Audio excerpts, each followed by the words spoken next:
The green burst of light that appeared around Juno and Gabriel was gone. One moment it had wrapped around them like living flame, and the next it had collapsed inward with a sharp crack, leaving nothing behind but disturbed air and the echo of the snap. Cassian surged into the chamber where the shield had hung, boots skidding on wet stone. He reached the pedestal, hands sweeping through the empty space as if the light might still be clinging to the air. Nothing. No heat, no residue, no scent, but rot and damp stone. They didn't fall, Dorian said, already scanning the room, voice tight with forced logic. They vanished. That doesn't help, Saberic snapped, wrenching his sword free of a ribcage lodged into the debris. Find them. Leaf pressed 2 fingers to the wall where the shield had been mounted, eyes narrowed. There's no passage, he said. No mechanism, no door. Whatever happened, it didn't open something here. Jackson staggered against a pillar, still pale, still shaky from the acid burns that laced his chest and arms. So the shield just stole them? Before anyone could answer, the sound came again. Scraping. The same sluggish, mindless dragging they'd already dealt with, but closer now. Multiple sources. Bone against stone. The soft fumbling of wet robes and the rasp of breath that no longer needed lungs. Cassian turned sharply towards the corridor. We don't have time. As if summoned by the words, a shape lurched into view at the far end of the crypt passage, then another, then 3 more, spilling out of the darkness in uneven silhouettes, green light burning behind empty sockets. More coming, Dorian said. A lot more. The group fell into motion without discussion. Saberic moved first, planting himself at the mouth of the corridor like a barricade made of steel and will. Dion stepped in beside him, massive frame blotting out what little light filtered down from the collapsed ceiling above. Cassian drew his crossbow, positioning himself just behind them, ready to strike past their shoulders. Leaf vanished into the shadows along the wall, reappearing a heartbeat later behind the first of the undead as it crossed the threshold. His daggers flashed low and precise, severing tendons, unbalancing corpses rather than wasting time trying to kill what barely lived. Jackson leaned heavily on Dorian's shoulder, muttering an incantation through clenched teeth. The air ahead of the corridor shimmered and thickened, turning sluggish. The bodies slowed as they moved through it. The first monk reached Saberic. It died loudly. Steel rang, bone cracked. Dion roared as he drove his club into a skull, collapsing it inward with sickening ease. Cassian fired twice in rapid succession, striking 2 lunging corpses, sending them flying into the wall. He quickly pivoted, dodging as another corpse lunged blindly at where his throat had been. But they kept coming. Too many. The green glow behind them filled the corridor now, a procession of dead faces and ruined habits, drawn by something deeper than noise. They're not stopping, Jackson gasped. There is too many of them. And we can't stay, Leaf said, reappearing at Cassian's side. The tunnels branch further in. We lose the exit, we die down here. Cassian hesitated, just long enough to look once more at the empty wall where Juno had stood, where Gabriel had vanished beside her. His jaw set. We have to fall back, now. They withdrew in controlled bursts, striking, stepping, yielding ground without turning their backs. Dorian flung a final spell into the corridor. Stone groaned as part of the ceiling collapsed inward, buying them seconds at the cost of drawing even more attention. In the plume of debris, they turned and didn't look back again. The climb out was worse than the descent, their hands slipping on wet rubble. The opening they'd created now worked against them, forcing them to climb while the dead scratched at the cave-in below. Dion hauled Jackson up by the cloak when his strength gave out. When they finally spilled back into the ruined chapel above, the forest air hit them like a frosty pillow. Cold, alive, blessedly empty. They didn't linger. They moved through the trees in silence, slowly making their way down the path they had only just recently used to find the tower. The city walls loomed ahead, Braxia's silhouette rising dark and indifferent against the night sky. Dorian murmured the distraction spell near the side gate again, and metal scraped, a curse echoed, the guards shifting their attention for just long enough. The group slipped through like smoke, sealing the way behind them. By the time they reached the house, dawn was beginning to pierce the horizon. Inside, the house felt wrong. Too quiet, too still. Cassian shut the door softly behind the last of them and stood there for a long moment, hand resting against the wood as if it might open again if he waited long enough. It didn't. The silver wolf slept as restlessly as they did. Even behind barred doors and shuttered windows, the house felt alert in the way prey does when it knows something is circling just beyond sight. Every creak of settling wood drew a glance. Every gust of wind against the shutters put hands closer to weapons than they needed to be. They took turns cleaning blood from armor and skin. No one spoke much while they did it. Cassian sat at the long table with his back straight and his hands folded, eyes fixed on a knot in the wood as if he could burn answers out of it through sheer focus. Saberic leaned against the far wall, sword within reach, not trusting himself to sit. Dorian stood at the window, watching the city wake with the distant, detached look of someone whose mind was elsewhere. Leaf moved through the house like a shadow with purpose, checking locks, checking doors, checking things that did not need checking simply to stay in motion. Dion hovered near the stairs, glancing upward every few minutes as if expecting someone to come down, who never did. Jackson eventually slumped into a chair, exhausted enough that his usual chatter had been stripped away. He stared into a cup of water he'd forgotten to drink. "I would like to say something witty. Does anyone have any suggestions?" he whispered dryly, forcing a smile. No one answered him. Morning arrived in Braxia with muted light and distant noise. Vendors calling, shutters opening, the city resuming its careful balance between the living and the dead. Inside the Silver Wolf, breakfast was a half-hearted affair. Bread that no one finished, meat that went cold on plates. Dorian cooked because he needed something to do with his hands. Cassian stood as if to speak twice, then thought better of it both times. Juno's chair remained empty. Gabriel sat pushed back from the table, untouched. Dion set down a plate harder than necessary. "Friends aren't gone," he said, more statement than hope. "I would feel it if they were." Saberic exhaled through his nose. "That's not how the world works." Dion swiveled his chair to face him, eyes bright. "It is for me." Saberic held his gaze, unimpressed by Dion's optimism. The air changed before anyone else could escalate it further. Not a sound, but an absence of one. The quiet deepened, thickened, as if the house itself were holding its breath. Then, green light bloomed above them. It tore open the space near the ceiling like a wound in reality, spilling downward in a cascading arc of glowing motes and distorted air. The table rattled, loose papers lifted and scattered. "Get down!" Cassian barked, already moving towards the expanding light. Too late. 2 bodies fell out of the light. Dion reacted without thinking. Gabriel hit him like a sack of potatoes, knocking them both backwards as Dion caught him around the torso and staggered under the impact. They crashed into a chair which splintered, but Dion stayed upright, arms locked tight. Gabriel was breathing heavily, sweat crowding his brow. "Gabriel!" Dion shouted, voice breaking. "I caught you!" Gabriel let out a wheeze and patted Dion on the chest. "Thanks, buddy." Juno landed on her feet. Not gracefully, heavily, like someone stepping into a room to make a statement. She dropped to one knee, one hand braced against the floor, the other gripping the shield. The green light snapped inward and then vanished. For a second, no one moved. Then the house exploded into motion. Cassian crossed the room in 3 strides, crouching in front of Juno. "Where were you? What happened?" She lifted her head slowly. Her eyes were clear. Something had changed, steadier, as if something inside her had been reset to a truer alignment. "We're back," she said. Her voice was hoarse. "What day is it?"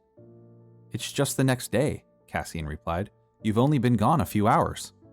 Dorian quickly went to Gabriel, hands glowing faintly as he checked him. "He's exhausted," he said, "not wounded." Gabriel coughed, then laughed weakly. "I really hate teleporting." Dion let out a sound that was half sob, half laugh, and hauled Gabriel upright into a crushing hug before remembering himself and setting him gently back down on the floor. He looked over at Juno, eyes glistening. "Dion knew you weren't gone, Hammer Queen." She couldn't help but smile. Jackson stared at Juno like she might vanish again if he blinked too hard. "You two just left. No warning, no goodbye. One second we're in hell, the next second you're doing magic ceiling dives. Tell us what happened." Juno pushed herself to her feet. "Sit," she said to Jackson, then to the rest of them. "This is gonna take a few minutes." They listened. Gabriel spoke first, voice slow, careful, as if he were choosing words that wouldn't sound as outlandish out loud as they did in his mind. "We weren't taken by the shield," he said. "Not exactly. The shield was the door. My patron was the one who opened it." Dorian's expression tightened. "Your archfey?" "Yes," Gabriel nodded. "Thandalin. The Lord of Rot. He summoned us to the Feywild." Leaf leaned forward. "Summoned? Why?" "Because the Wither isn't just a Kjlovanian problem," Gabriel said, "and because Xavier didn't just break one world." The room went very still. "The Wither? What is that?" Dorian asked, raising an eyebrow. It is the reason I am here, Gabriel replied solemnly. It is a disease that is taking Kjlovania from within, and what will end this world, and mine, if we do not stop him. Juno took over then, resting the shield against the table. Its surface no longer bore the red sun of the church. Instead, a silver raven spread its wings over a muted green glow. The wither is what happens when death is stolen from the land, she said. When cycles are chained instead of allowed to end, when death is denied and not defeated. Cassian's jaw tightened. Xavier. Yes, Gabriel said. His first reign didn't just create monsters, it damaged the structure underneath everything. The Fae call it a sickness born of stolen time. And the masks? Sabaric asked. Gabriel nodded. Real. Worse than rumors. They're fragments of Xavier himself. Not symbols, not relics. Pieces of his soul bound to sin. Jackson swore softly. So it is true. It's all true. They aren't lying dormant, Juno continued. They're worn by powerful entities, generals he created to rule in his absence. Cassian closed his eyes briefly. So killing Xavier won't be enough. No, Gabriel said. He has to be unmade. Every anchor severed, every fragment reclaimed or destroyed. Otherwise, he comes back. Or just never truly leaves. Dion looked between them, overwhelmed. And the Fae? They're at risk too, Gabriel said. The rot spreads across plains. Vandalin isn't helping out of kindness, he's protecting the balance. Silence pressed in again, heavier, but clearer. Then Gabriel drew a breath and said the thing he'd been avoiding since the night they met. There's another reason I'm here, he said quietly. Why I made my pact. Every eye turned to him. My wife is dying, he said. The wither followed her from Kjlovania into the Feywild. If this land falls, she goes with it. No one interrupted. I didn't come to save the world, Gabriel finished. I came to buy time. Everything else became necessary after. Dion reached out and set a massive hand on Gabriel's shoulder. Then Dion help you save both. Jackson looked startled. Wait, you have a wife? Gabriel smiled weakly. And 2 kids. Juno looked at Gabriel, then at the shield again, at the raven etched into its face. Vandalin says this is only the first. There are more artifacts, more masks, and the blood moon is closer than we thought. The group sat in silence for longer than anyone intended. Cassian broke it first. We are glad you are back, and with information. Your accidental trip home seems to be favorable for us at least. I don't think Xavier or the church would anticipate us having this much of a head start. They looked at each other and nodded, and a flare of positivity hung in the air for the first time in a long time. Dorian was the first to move with purpose. He reached into the inner pocket of his coat and drew out a folded scrap of parchment, edges worn soft from handling. He smoothed it against the tabletop and weighed it down with 2 fingers. Vera slipped this to me just before we separated, he said. Didn't explain it, just said to look into them. The group looked down at the paper. 2 names written in a precise, elegant hand that betrayed nothing of the woman who had penned it. Lord Valentin, Collector's Gallery. Elmira Voss, the Umbral Cortex. Valentin is a name from the ledger in the caravan, isn't it? Gabriel asked, looking at Dorian. Exactly, and we don't have time to be polite about either name. Dorian continued. We have 2 days before Lord Adrian's dinner, and the next big clue to all this nonsense. Juno studied the names without touching the paper. Which one do we need first? Dorian tapped the parchment once. That is the question. Valentin, Leaf said immediately. Collectors hoard, hoarders know what they have and what others want. If artifacts are moving through Braxia, he's touched them. And if he hasn't, Jackson countered. Then he knows who has at least, Leaf replied, or who tried to sell. Gabriel tilted his head slightly. The Umbral Cortex is a library, I believe. We can spread out and spend some time reading. My kind of afternoon. The Umbral Cortex isn't just a library. It is an archive of things people tried to erase. Redactions, false histories, the gaps between official truths, Dorian replied. Juno exhaled.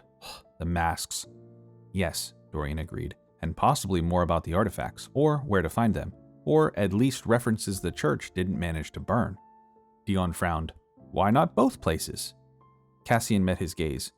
because walking into either of those places costs time, attention, and favors. Doing both in a day makes us sloppy. Jackson drummed his fingers against the table, and sloppy is how we get dead, arrested, or somehow something worse. Lord Adrian's dinner, Seberic said. That's the real blade hanging over us. Juno straightened, which is why we need leverage, knowledge, something that forces his hand. Gabriel nodded. Adrian won't move unless the balance itself threatens to collapse. Artifacts and masks do that. He has to be convinced that there is a threat he cannot ignore. Dorian looked between the names again, then folded the parchment back up. Gallery first, he said. Valentin deals in objects. If there's a physical artifact tied to Braxia, he's our fastest route to it. And the library? Jackson asked. Tomorrow, Dorian replied. We won't have time tonight. Seberic frowned. Tonight is the Festival of Masks. Aren't we supposed to meet someone there too? Leaf's mouth twitched. Yes. Another sea of masks and gossip. I can't wait, actually. As they set out, the Festival of Masks was already bleeding into the streets. Vendors setting up, distant music tuning itself into something louder, more indulgent. A celebration designed to hide faces and loosen tongues. We're supposed to meet who again at this festival tonight? Cassian said. Dorian nodded. Elias Vane's contact, Callum the Veiled. We're to give the letter written for Lord Adrian to him. Why couldn't we just give it to his emissary, the one that loves us? Juno asked. Dorian sighed. I don't know, but we had better follow the instructions. Jackson rolled his eyes and groaned. So we attend a masquerade, infiltrate an antiquities gallery, consult a forbidden archive, and convince a vampire lord to abandon neutrality, all in 2 days' time. Dion smiled faintly. We're busy. Juno reached down and lifted the shield, resting it against her forearm. The weight of it felt different now, purposeful, less like a weapon, more like a promise. We start with Valentin, she said. We get answers, then we go to the festival. Then tomorrow, the library. Then, Friday, Adrian. Simple. And no detours, Cassian added. Leaf raised an eyebrow and smiled. You know us. Cassian did not smile.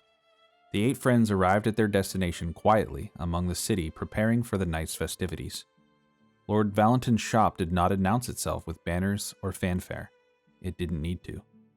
The building rose from the street like a polished monument to the elite. Black stone, tall arched windows veiled behind sheer crimson curtains, and wrought iron balconies that curved like careful signatures against the sky. No signage shouted for attention. A single brass plaque beside the door bore the name in neat, elegant lettering. The Collector's Gallery. Jackson leaned in close to read it. That's extremely classy or extremely kitschy? Both can be true, Gabriel said. 2 attendants opened the door before anyone could knock. Warm air spilled out, scented faintly with old parchment, wax, and polished wood. Inside, the gallery unfolded in tiers, much like the city itself, but with deliberate grace rather than sprawl. Glass cases stood on marble pedestals, each lit from above by soft, golden lanterns that gave every object the reverence of a relic. Weapons rested beside jewelry. Fragments of statues stood across from sealed tomes. Strange mechanical devices ticked and clicked in patient, unsettling rhythms. Somewhere deeper in the building, something chimed, like a distant clock, but with a faint echo of something otherworldly. And moving through it all, several small figures in dark red robes. They were no taller than children, faces hidden behind smooth white masks, pierced only by eye holes. They carried trays, adjusted displays, lifted heavy objects with surprising ease, and glided around one another with wordless coordination. Dion leaned down slightly. Are they workers or kids? Maybe both, Cassian said. Fascinating. I like their outfits, Leaf said with a smirk, as he slipped off between 2 cases. One of the masked attendants paused, turned its blank gaze toward Dion, then resumed its task without comment. Juno resisted the urge to tighten her grip on her shield. At the center of the gallery, beneath a vaulted ceiling painted with constellations that did not belong to any sky she recognized, stood Lord Valentin. He was tall and thin, posture immaculate, dressed in layered velvet the color of deep wine and midnight purple. His silvered hair was slicked back smoothly, exposing pointed ears that marked his vampiric nature without apology. Thin spectacles perched on the bridge of his nose, catching the lantern light when he moved. His smile was polite, practiced, warm in the way a well-set fireplace is warm, controlled, contained, never threatening to spread. He closed the ledger he had been reviewing and lifted his gaze to meet them. "Ah," he said, voice smooth and musical, "visitors, and not the sort who come to admire porcelain teacups." Jackson opened his mouth, thought of a joke, and decided against it. Lord Valentin stepped forward, hands folding loosely behind his back as he approached. "Welcome to my gallery," he continued. "You are early, which I appreciate, and you are armed, which I respect, both qualities that speak to the seriousness of purpose." His eyes moved across them, not lingering, but missing nothing. "You must be Cassian Valemont," he said mildly. "Dorian Gearhart, Sir Siberic, and friends whose reputations have been whispered." "Dion not famous?" Dion gasped with an ounce of pain in his voice. Jackson blinked. "We're whispered now? That feels like an upgrade." Valentin's smile deepened slightly. "Everything worth knowing begins as a whisper." He turned his attention to Juno and Gabriel, studying the shield at her side with open curiosity rather than hunger. "And you," he said softly, "carrying something very old, very loud if one knows how to listen." Juno met his gaze without flinching. "We were told you might be able to help us." Valentin inclined his head. "I am able to help many people," he replied. "The question is always whether I am willing." One of the small masked attendants approached and offered a silver tray with crystal glasses and a dark red liquid. "No," Cassian said at once. Valentin lifted a hand and the attendant froze, then retreated. "Forgive the hospitality reflex," he said. "Old habits." He gestured with an open palm toward the interior of the gallery. "Please, walk with me. It is far more pleasant to discuss dangerous matters among beautiful things." They followed, passing cases that held shattered crowns, blades etched with sigils long out of fashion, animals frozen mid-leap, mounted on wood placards, and trinkets humming faintly with contained magic. Valentin spoke as they walked. "Braxia sits on crossroads most cities never realize exist," he said. "Trade routes, spiritual currents, political fault lines. Objects arrive here because they wish to be here, or because someone wishes them not to be found." "And you collect them?" Dorian said. "I curate," Valentin corrected gently. "Preservation is a form of reverence." They reached a section where the lighting dimmed slightly, the cases reinforced with iron latticework. Valentin stopped behind a pedestal draped in velvet. "I was told," he said, folding his hands again, "that you seek things that should not exist anymore." Jackson glanced at the others. "We've been told that about ourselves, too." Valentin chuckled quietly. "Then we are already aligned in spirit, if not yet in trust." He turned towards them fully now, expression still pleasant, still composed. "So," he said, "tell me what you are hunting, and I will tell you whether it has passed through my halls, or whether you are already far too late." Around them, the masked attendants continued their silent work, rearranging relics of fallen kingdoms as if history itself were just another inventory to be managed. No one spoke up. "Well," he said lightly, "what is it that brings a band of exhausted heroes into my quiet corner of commerce, carrying rumors, relics, and entirely too much urgency?" Cassian answered first. "We're tracking artifacts tied to the old balance of Kjlovania, forged by the great houses, hidden, stolen, or buried after Xavier's fall." Valentin did not react. That, in itself, felt like a reaction. "And," Juno added, "we dismantled a trafficking ring in Withermarsh that was moving relics through the marshlands. Whoever was funding it had reach, connections, and patience." Now Valentin's gaze sharpened, just a fraction. "Master Sylvanas," Gabriel said. "We killed him, found his ledgers, found where his shipments were being rerouted and where the rest of the stock is still hidden." Jackson shifted. Also, he was doing some truly unhinged soul stuff, but that feels adjacent to the business conversation. Valentin stopped walking. Slowly, he turned to face them. "So, you are telling me," he said carefully, "that you uncovered Sylvanas' supply routes, dismantled his operation, and survived long enough to bring that information with you into my gallery." Cassian nodded. "We can also tell you where to recover what he didn't move yet." Silence followed, thick and thoughtful. Then Valentin exhaled through his nose, something almost like approval flickering across his face. "Well," he said, "that does change the tenor of our discussion." He lifted one finger and snapped once. Two of the small masked attendants appeared instantly at his side. He leaned over and whispered quietly into the closest one's ear, and then stood upright. The attendants bowed and hurried off, robes whispering across marble. Valentin turned back to the group. If you are lying, you are extraordinarily bold. If you are not, then you have already disrupted pieces of a very delicate web. And that web belongs to who? Jackson asked. Valentin smiled pleasantly. Ah, now that is a question I do not answer for free. Dorian narrowed his eyes. We're not asking for names, we're asking for direction. And I am saying, Valentin replied, that direction is dangerous currency in this city. Spend it too freely and it comes back sharpened. He gestured around them. But artifacts, he continued, those I can speak about. Their movements, their nature, what passes through hands like mine. He began walking, slower now, allowing their attention to wander. And it did. Because the gallery was not merely beautiful, it was persuasive. Jackson drifted first. Not intentionally, not even consciously. He found himself standing before a harp mounted on a black iron stand. Its frame was carved from polished onyx, smooth and dark as still water, and its strings burned with faint, flickering embers instead of metal. Fire caught in crystal, music trapped in flame. Well, Jackson murmured, that is breathtaking, and it's calling my name. Valentin glanced over. Ah, the infernal harp. It sings best for those who perform from the heart rather than the throat. Jackson's fingers twitched. I'm not saying I would sell my soul for that, he said, but I would lease it. Dion leaned closer, eyes wide. It looks hot. It is, Valentin said, in every sense. Across the room, Dorian stood utterly still.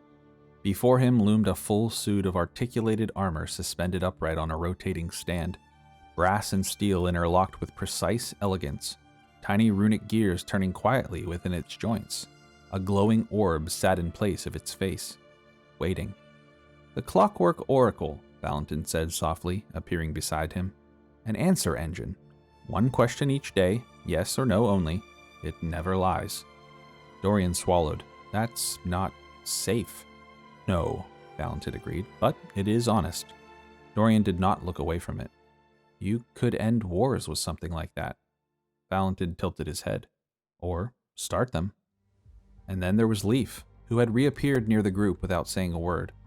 He stood at the far edge of the gallery, staring into a glass sphere cradled on a low pedestal. Inside it, stars swirled. Not reflections, not illusions. Real movement. Galaxies folding into one another, collapsing and reforming in miniature. The encapsulated cosmos, Valentin said quietly, appearing behind him without a sound. A pocket of frozen creation. It reacts strongly to those who live between lies and truths. Leaf didn't turn. It's moving faster when I'm close. Yes, Valentin said. It does that. Cassian stepped toward him. Leaf, I wouldn't touch. Too late. Leaf was locked into the sphere, entranced by it. The longer he stared, the less empty it seemed. Tiny points of light drifted deep within it, slow and distant, like stars seen through fog. They moved in subtle spirals, gathering and parting, folding in on themselves as though the glass were only pretending to be solid. At some point, the sounds of the gallery had thinned. Valentin's voice became a murmur. The soft shuffle of massed attendants blurred into nothing. Even the weight of his own breathing seemed to drift somewhere far away. He knew better, but his hand lifted anyway. The instant his fingers touched the glass, the gallery ceased to exist. In a moment, Leaf stood on a vast plain of mirrored glass, smooth as water and harder than iron, stretching beyond sight in every direction. Above him, the sky was not a sky, but an endless cathedral of stars, galaxies wheeling in slow, impossible arcs, clouds of color blooming and fading in shades his eyes struggled to name. Below his boots, the surface reflected it all. Infinite light above, infinite light below. He turned slowly, pulse hammering in his ears. He was very far from anywhere he had ever been. The stars folded. The heavens collapsed inward like a curtain being drawn, and suddenly he was no longer alone in the void. He stood in a vast stone hall. Pillars thicker than trees rose into shadow, carved with sigils that burned faintly like dying coals. The air was heavy with incense, ash, and something sharper beneath it. Blood, old and fresh layered together. Rows of figures filled the floor. Thrall, night creatures, armored shapes that might once have been people. They stood in absolute stillness, heads bowed, bodies bent in reverence or terror. At the far end of the hall stood a throne of black iron and bone, and before it, Xavier. Tall, regal, terrible in the way only ancient things could be. His presence pressed down on the chamber like gravity, bending every shape towards him. He lifted one hand and the entire court dropped to their knees in perfect unison, foreheads striking stone. Behind the throne, mounted high along the wall, were 7 massive trophies.